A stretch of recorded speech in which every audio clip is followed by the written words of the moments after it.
I have worked closely with grand juries in the past. I'm very familiar with the process, and I will do, and my team will do everything possible to aid them in their efforts to continue that investigation.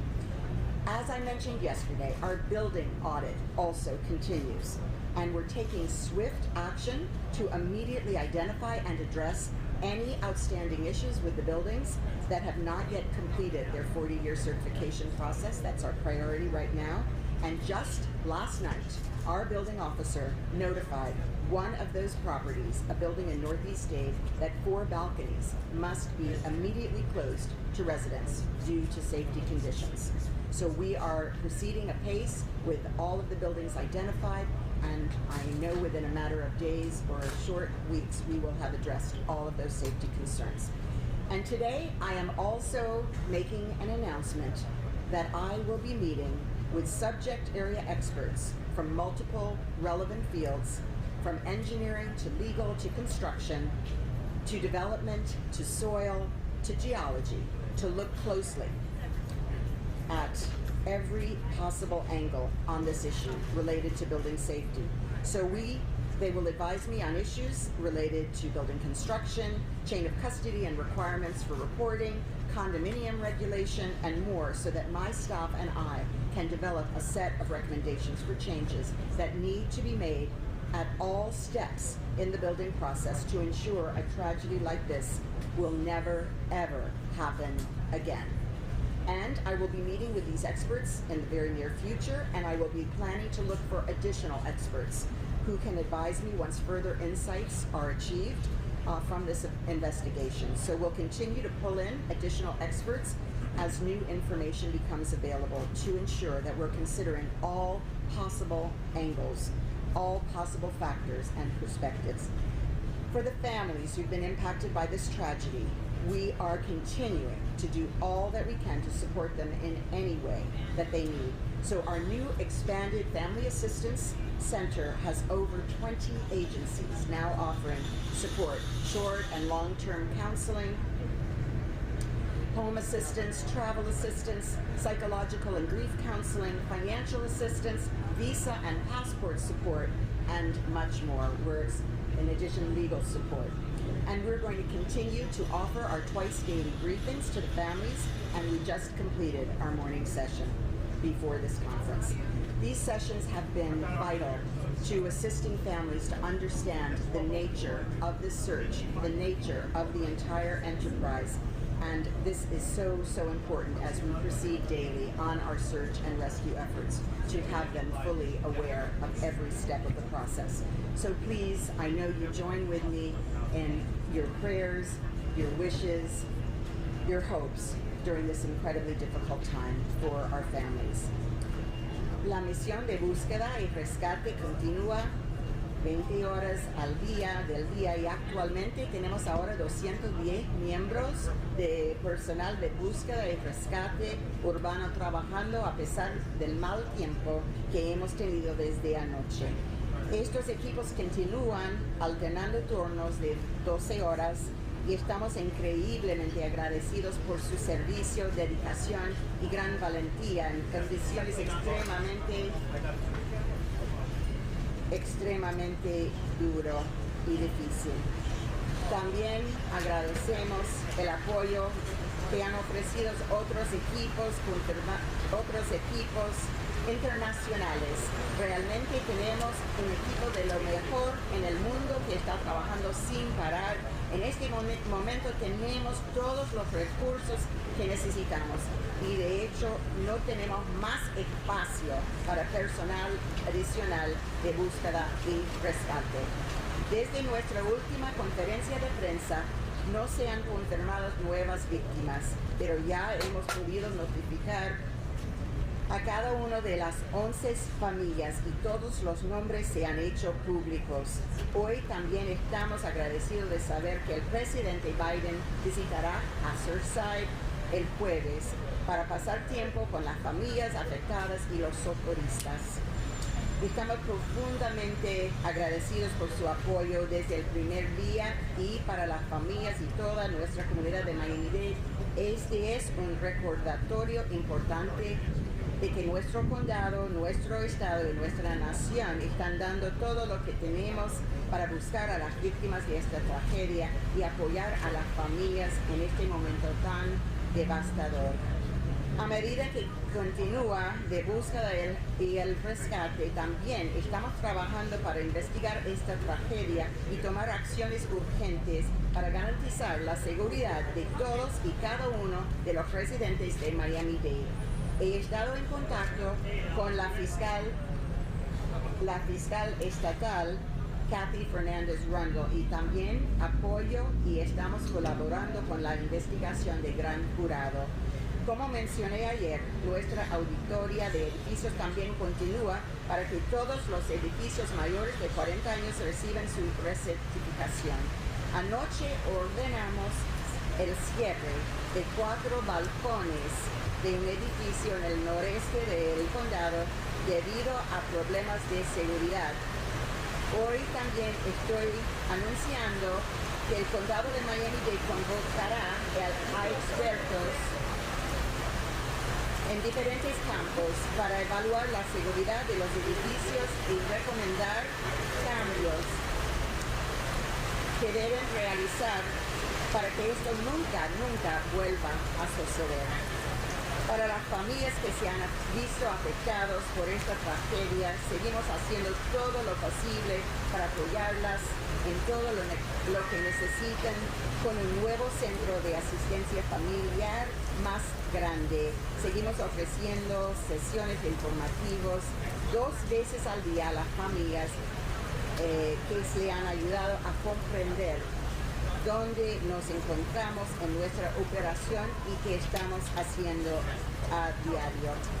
Por favor, mantengan a las familias en sus oraciones y los socorristas durante este momento difícil, increíblemente difícil para todos nosotros. Gracias y que Dios te bendiga. Thank you, Madam Mayor. Let me introduce the Deputy Incident Commander, Charles Saru.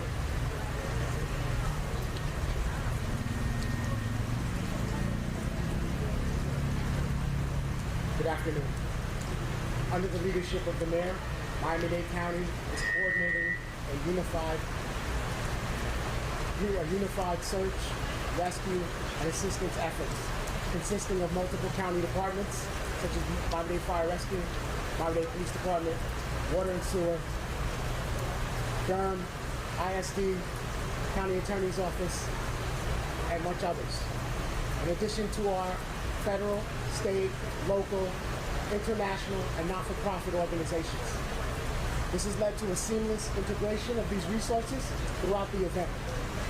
We continue to prosper and utilize these agencies, up to 60 at this time, and over 800 responders who are supporting this effort, integrating into our unified response and ensuring a successful search and rescue effort.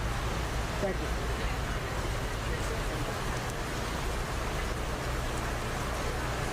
Now is the Director of the Florida Division of Emergency Management, Kevin Guthrie. Good morning, everyone.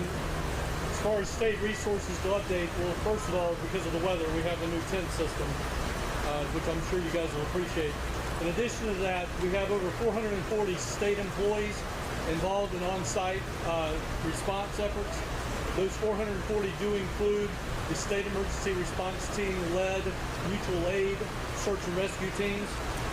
We continue to provide assistance through items such as a laundry trailer, as restroom trailers, shower trailers, jackhammers, buckets, air compressors, and many, many more. The Florida Division Emergency Management Logistics Team will continue to support all resource requests. As of this morning, we have 29 individuals who have registered with FEMA's Individual Assistance Program. Currently, there are 22 organizations that are assisting. I want to go ahead and let you know that FEMA has advised me through the administrator that Virginia Task Force 1, Virginia Task Force 2, and Ohio Task Force 1 are on standby awaiting any type of resource requests that we may need. Again, I think it's appropriate to reiterate Mayor Cava's point that we have all the resources we need. We do not need anyone to self-deploy and help us. We have plenty of resources in reserve, ready to respond. The Florida Department of Transportation, as you've seen the dump trucks this morning, have started to assist with moving debris to an alternate site, and they will continue to do so. The Florida Department of Management Services continues to search for a warehouse for resource donations. The Florida Department of Children and Families is coordinating with Miami-Dade County to distribute gift cards for displaced individuals. Additionally, as a reminder, the Florida Department of Highway Safety and Motor Vehicles has deployed 2 of their mobile units here for no fee, cost fee free, driver's license and identification cards, vehicle registrations, and titles to the impacted individuals. But I need to remind you that those hours on those mobile units are from 11 a.m. to 5 p.m. at the Family Assistance Center. Florida Department of Highway Safety and Motor Vehicles is also coordinating with the Red Cross to identify any impacted individuals needing additional assistance.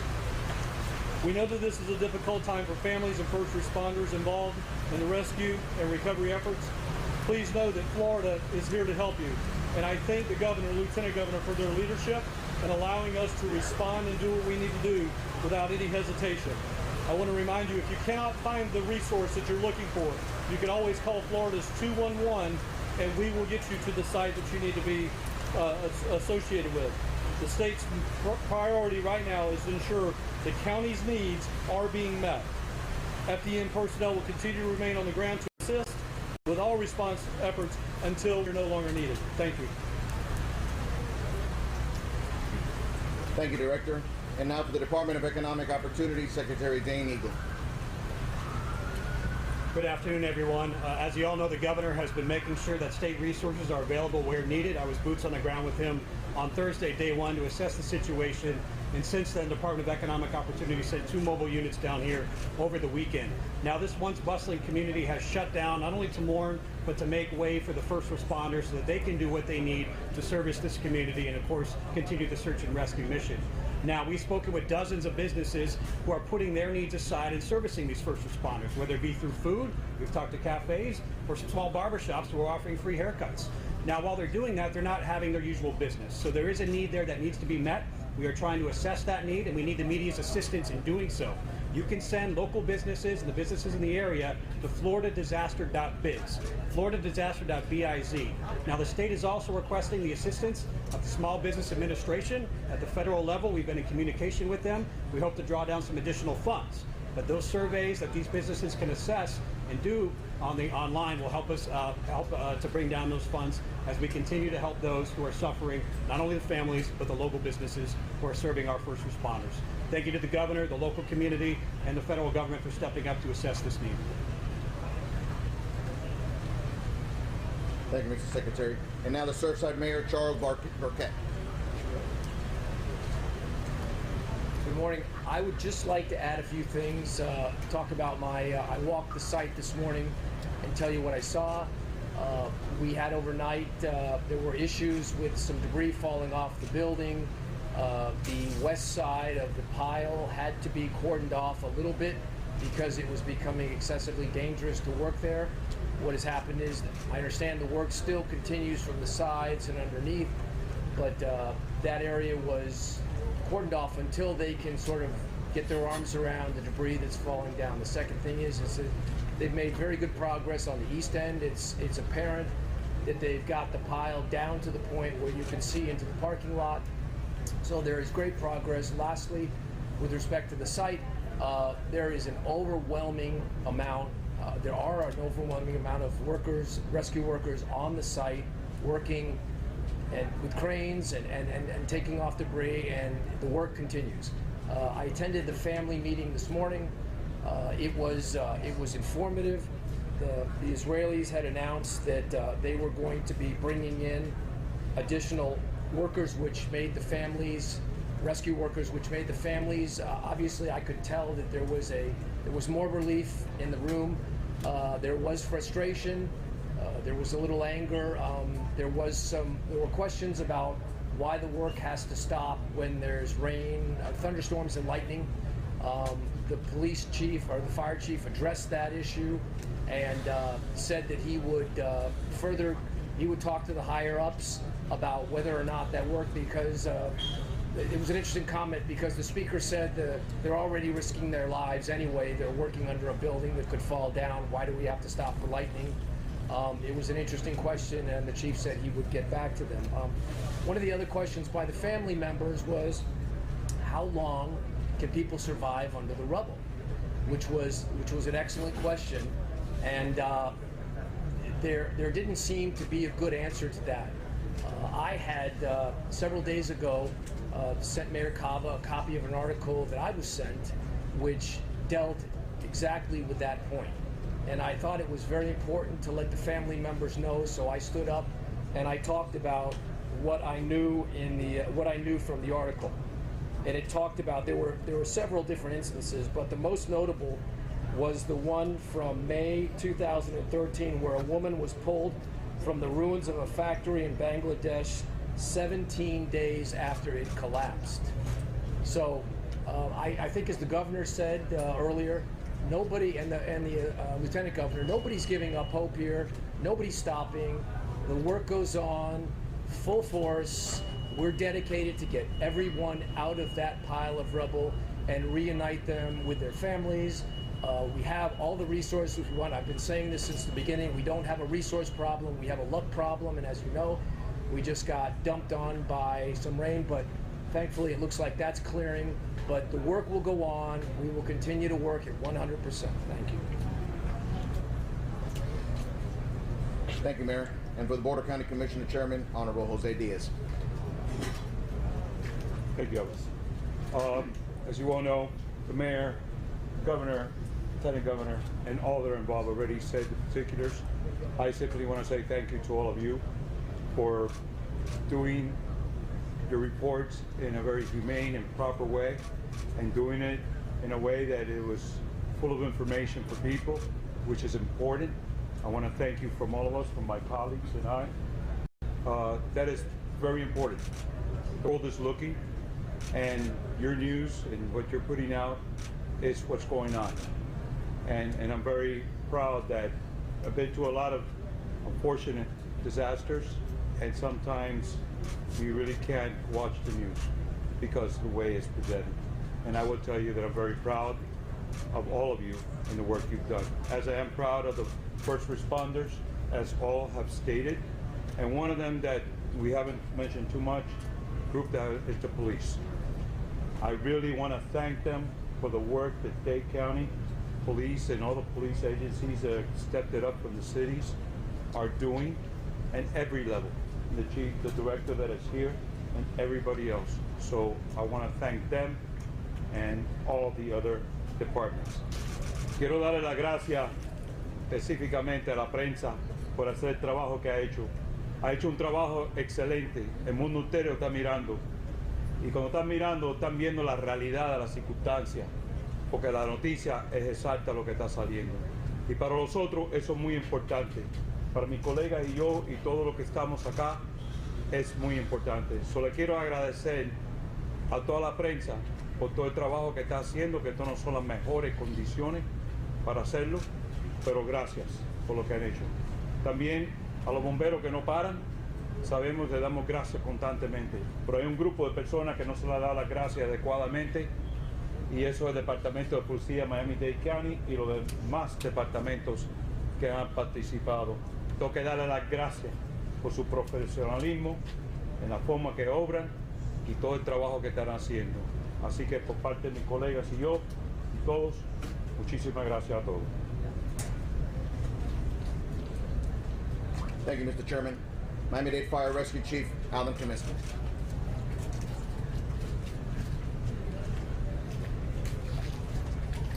Good afternoon. We continue to search grid layer by layer, removing debris as we continue to move forward in our search and rescue efforts. As we mentioned before, this is a very tedious effort. It's devastating what occurred in regards to the collapse and what we're seeing. We're moving debris piece by piece and searching through. We moved over approximately 3 million pounds of concrete at this time, which equates to over 850 cubic feet. We have all the state Florida task forces here deployed. We have our federal task force on standby, as well as had the federal incident support team arrive today. Again, extremely difficult. Just when we first arrived and what we saw, the horrific, catastrophic type of collapse.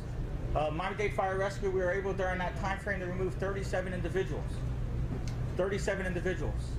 And we continue searching with all our assets and all our support assets. All the task forces here in Florida, as well as the federal on standby, and we will continue to move through. I want to emphasize when we started this search, it's extremely difficult to what we saw, what we encountered. We deployed our search teams based on what we evaluated and what we saw in regards to highest probability. And as we've been mentioning time and time again with our searches, those are the key things we look for. Constantly running with our canines, our live dogs, searching for hope of life. Using different audible equipment, as well as video equipment, searching for life. That's what we've been doing from the get-go. And then we reevaluate and keep assessing. As we mentioned in regards to the grids, how we have it deployed now with our large equipment that's here and all our different task force. 24 hours a day, we have over 200 task force members made up of Miami-Dade Fire Rescue, Florida Task Force 1, and then all the remaining Florida task force. Non-stop, around the clock, searching. It's a methodical, very difficult process. You know, as we're removing debris, we're just finding more debris that's just concrete pulverized. You know, it's extremely difficult. As we mentioned in regards to looking through void spaces, looking for key signs. I want to be clear. I mean, we haven't been seeing this. You know, we come across small and we keep moving. We keep moving. We keep trying. From the get-go, from what we saw, devastating. Okay, but we continue moving forward and continue pushing. And we'll see if we, you know, where we're at the end.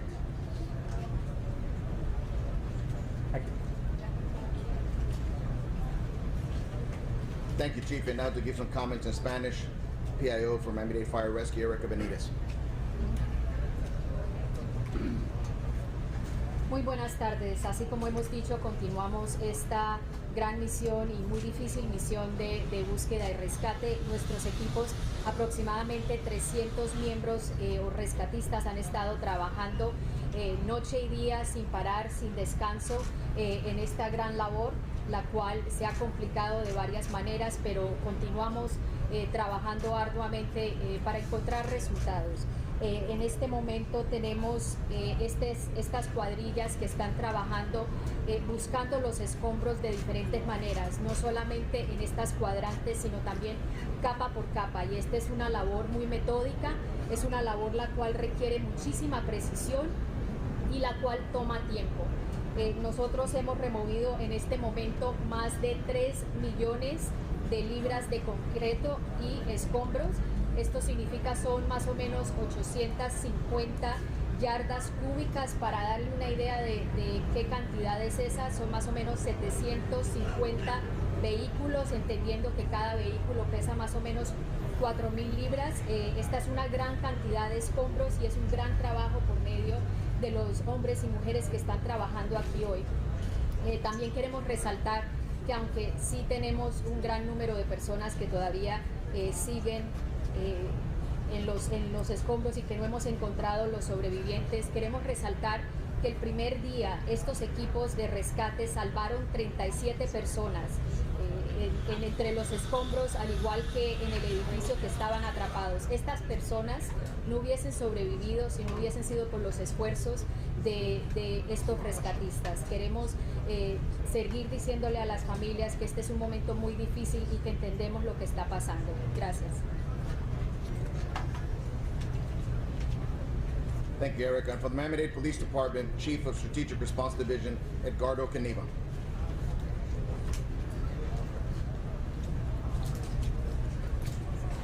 Hello, everyone. We have a small update on our traffic plan, just a minute change.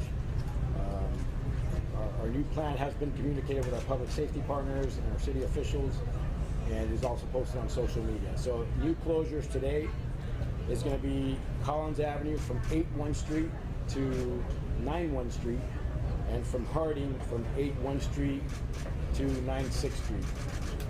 We do have checkpoints at Abbott and 9-6 Street and at Harding and 9-6 Street. And let me reemphasize again that residents specifically within the 33154 zip code, and also employees, business owners, employees of hotels, customers will be allowed access. Please bear with us. We understand the challenges, and be patient, and we'll get this resolved as soon as we can. Eventually, we're still reevaluating on a daily basis, and our ultimate goal at some point will be to open Harding Avenue. En español. Buenas. Tenemos un cambio pequeño en el plan de tráfico de la policía de Miami-Dade. Ya les informamos a los departamentos de policía que están trabajando con nosotros, y el plan ya está puesto en social media. Lo que tenemos en este momento cerrado es Collins Avenue de la 81 calle hasta la 91 calle, y Harding de la 81 calle a la 96 calles. Tenemos puntos de reviso en Abbott y la 96, y también Harding y la 96 calles. Quiero empezar otra vez que los residentes y también los empleados de los negocios, los dueños de los negocios y empleados de los hoteles van a tener acceso a entrar del área.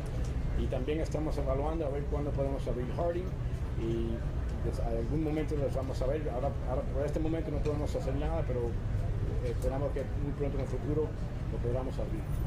Muchas gracias. Thank you, Chief. And for the American Red Cross, Ryan Logan. Good afternoon. So the Red Cross continues to coordinate with our community and local partners, as well as our government agencies, to provide support to this community. Currently, we have over 125 volunteers and staff on the ground, providing highly trained and highly skilled support. In addition, while our main priority is really focusing on the entire community, one of our main focuses at this current moment is to provide assistance to those survivors directly impacted from the Champlain South Tower. We are asking for individuals from that tower, if they have not done so already, to meet with the Red Cross at the Family Assistance Center that the mayor mentioned earlier, as well as if there are any survivors that are staying with loved ones or friends or family outside of the area. We ask that they contact the local Red Cross wherever they are, who will put them in contact with us here on the ground, so that we can make sure that we can assess and ensure that they have what they need for this immediate phase of their recovery. As I mentioned earlier in the week, I want to just reiterate, we know how this affects the emotions of folks both here locally and afar. And so as a result, we are working with our local community partners to offer some free emotional and psychological resiliency training. We hoped with over the next 3 to 4 days to actually have the locations of where we will be providing those free courses to the community. So it'll be a great opportunity for folks just to assess themselves, but also learn how to recognize the signs of trauma or the impacts in their own family, as well as how to speak to their children about things like this. So I would just encourage you guys to be on the lookout for that information as we get the actual dates and locations arranged for that. Thanks. Thank you, Mr. Logan. We're going to go into questions and answers now, and we appreciate your cooperation so far in all these press conferences. So wait until you're being selected. Please address the person who you're going to question, so that way that person can come forward. And immediately following the questions and answers, we're going to go to the Creole translation. Manuel? Madam Mayor?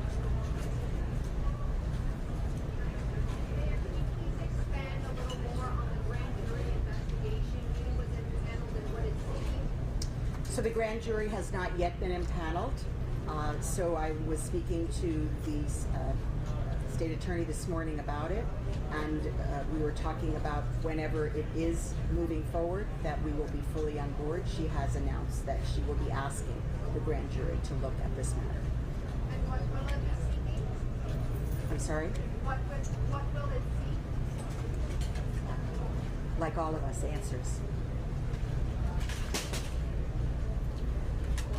Any of the Spanish media got a question, so we can all alternate here? Spanish, right again? Alcaldesa, buenos días. Quería preguntarle sobre el mismo tema. Usted dice que aquí está la fiscalía. También tenemos entendido que hay agentes del FBI participando en la investigación. Quería preguntarle para que me confirme si es cierto que el FBI participa de la investigación y el tema del gran jurado lo va a convocar la fiscalía o quién va casa, jefe. Bueno, no, el FBI no está en la investigación. La investigación primero es con el Miami-Dade Police Department para recuperar los miembros de familia. La alcaldesa y el NIST están aquí. Tenemos un grupo reunido y ya va a haber dos investigaciones. Uno sobre lo que ha pasado con las víctimas y el otro es sobre lo que ha pasado. Va a ser un fact-finding y la fiscalía va a también tener el grand jury también para mirar esta investigación también. Eso se va a demorar, es un proceso muy técnico y se tiene que hacer bien y se va a hacer bien para traer justicia o para traer lo que ha pasado aquí. Thank you, sir. NBC. Chief, I think you'd be best for this. So, residents are talking to us about those that evacuated, pets being left behind. How does that dealt with? Is ASPCA dealing with that? What are you hearing on the pet front? In regards to when we first arrived, we do what we call a primary search and a secondary search. So we see that devastation to the building that's still standing. When we first arrived, our units did immediate searches, immediate removals in regards from balconies, wherever we found individuals. We searched each unit. So every unit that we're able to gain access, if not through the primary, which is the first time we go through, it's our secondary search. So we search through there as well. Obviously, we're looking for live victims, individuals. But obviously, if we come across a pet, we would move them as well. We haven't. So we didn't come across any animals as we went through any types of pets during our primary and secondary, so we know that part of it's been searched. Other than that, that's all I can confirm in regards to any possible events. Because there's many more to get to. Well, the fact that you can't access now. The fact that we went through on our primary and secondary, we would have come across. Thank you, Chief. Oh, I'm sorry, yes. Yes, and another aspect, when we went through there, the building itself, again, in our line of work is fire rescue professionals, Miami-Dade firefighters, again, the first unit on scene. As a fire chief, I couldn't be prouder. When I look to see what we did, and even now, and I got here probably about 45 minutes into the incident, and when I see what we put ourselves in, wow. The rescue efforts that we did, what we went through going on those initial first hours of this environment at 1:30 in the morning, 1:20 when this came in, 1:24 when this call came in, and just nonstop throughout, and we've been nonstop since. Miami-Dade Fire Rescue, Miami-Dade County, all our local resources within Miami-Dade County, all our Florida resources coming with our task force, with our federal teams coming on standby, and that's what we emphasize. I mean, we see the magnitude of this damage. We see, and that building collapsed almost in the footprint of where that building stood. I'm talking about 12 stories with subterranean with garages, all within that same footprint. So I'm just trying to emphasize the magnitude of what we're encountering, what we're seeing, and we still keep pushing forward. So yes, I mean, we definitely searched and went through. And the safety issues. I'm sorry. And the other issue as well, I mean, there's definitely structural issues, and I kind of went off topic there. We can't go back in the building, okay? We have, with our USAR teams, we have structural engineers. We have engineers off-site. With now the federal incident support team arriving, they also will assist with the engineer component. And right now, we will not go back in that building. We have a section cordoned off away from that building that we won't search in as well. Okay, so there's definitely concerns on all aspects, and we keep going. Thank you, Chief. Followed by the AP. Governor. Governor, can you tell us about your meeting with the North Bay Police today? Okay, so the question's about meeting with the Chief of Police for North Bay Village, who's, I think she was 93-year-old mother, was in the towers. And it was on the one hand heartbreaking, because this is somebody that he had just dropped off back to her home just, I think, 2 days before the collapse. But it was also inspiring because I could see the difference that she made in his life, in his wife's life, and in her grandkids' life. And I think that the life that she led, and for all these years, and obviously, no one's given up hope, but you see that those types of stories replicated throughout with these families. And none of these tragedies are ever easy. It's very difficult to see somebody who's just asleep in their bed, and then you get news that their building just collapsed, and then you're waiting to see what is the resolution? Can they be saved? Can they be identified? And many of these families obviously are waiting. These guys are working their tails off, and as the fire chief said, it is a very difficult scene, and they are leaving no stone unturned, and they're going to continue to do that. But it's been a very, very difficult time, and I think the grief has been, in some respects, unique, just given the scale of the tragedy. But man, I was inspired just talking with him, and you could tell what he's been able to do, what his kids have been able to do. Very successful family, and it all traced back to that matriarch. And God bless her, and God bless that family. Associated Press.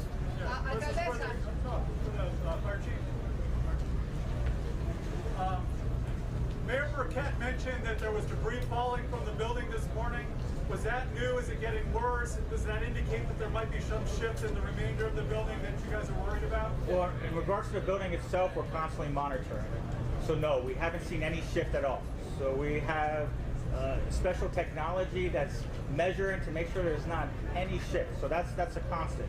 In regards to the debris falling, I wasn't briefed what transpired there. As I mentioned, there's that 45-foot area that we're not, which is next to the building, that we are not working in because of the overhangs, the hazards that we have overhead. Sir, the group of the Spanish over here. Mexico that they have not recovered. Ma'am, Spanish over here. Hi, it's for the mayor. Spanish. Señora. Señor. Yes, the group of Mexico that they are called the couples that they are specialized in these situations are here and voluntarily willing to Yes. help in a situation like this. And we are accepting their help. Thank you so much. Yes? Yes, thank you so much. They've been in communication, Alan, the Topos group. Entonces, ¿con quién se tienen que comunicar? Okay, excuse me, just to clarify, as was said here before, we have so many groups on standby, and that is part of their, that's what we're seeking from them. We are circulating, we're rotating groups in. There are 210 people on the mound. We can't put anybody else on the mound, so we're circulating in, and they are part of our backup team. Thank you. Sí, que estamos con recursos suficientes para todo lo que necesitamos y los que están aquí esperando para ayudarnos en el momento que necesitamos, y este grupo es una parte de ellos. Thank you, ma'am. Channel 4. We've been told that 2,000 buildings are overdue for the 40-year recertification here in the county. Have you heard that?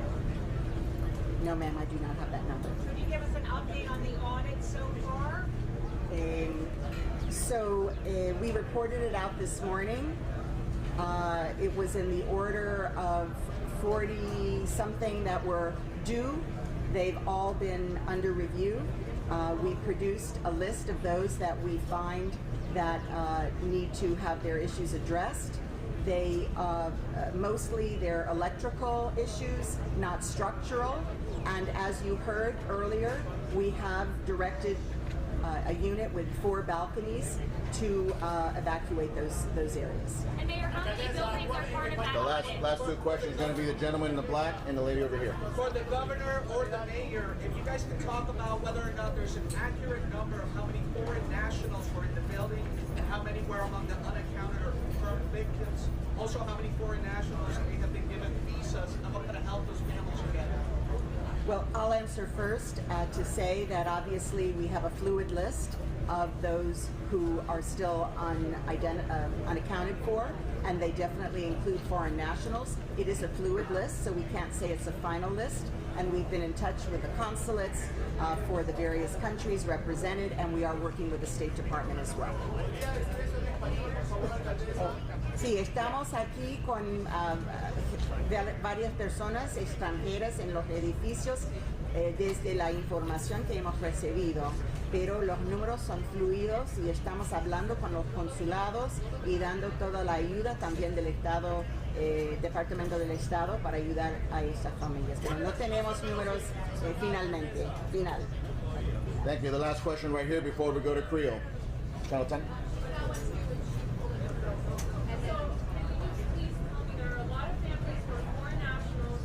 Who's this for? Who's it for? No, for who? For the mayor. Mayor, okay.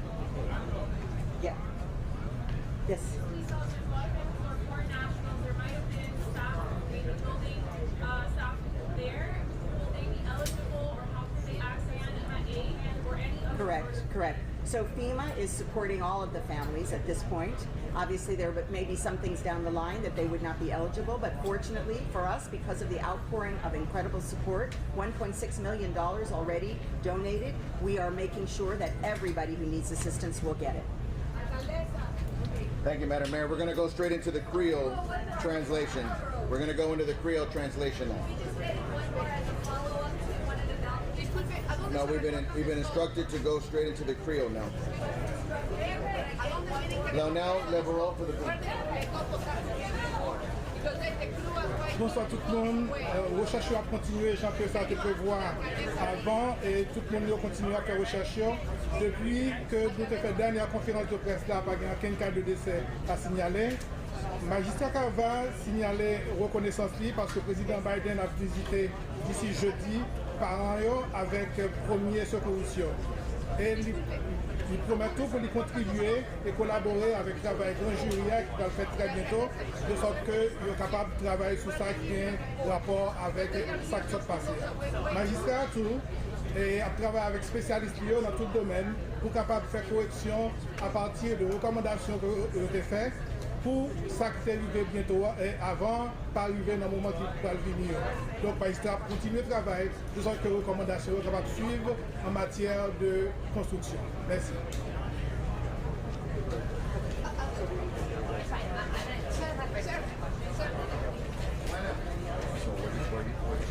Stand here, see what I mean? Here in front of it. We're doing different things, so lights need to be moved over just a little bit. That way I can be closer. Yeah, for example. Yeah, that's all. Just needs to be moved. Electricity and water is so much fun. To make things a little bit more exciting, right? So like right here, what do you think? Yeah, I think that's perfect. Perfect. That's it. That's all I needed. That's all I needed.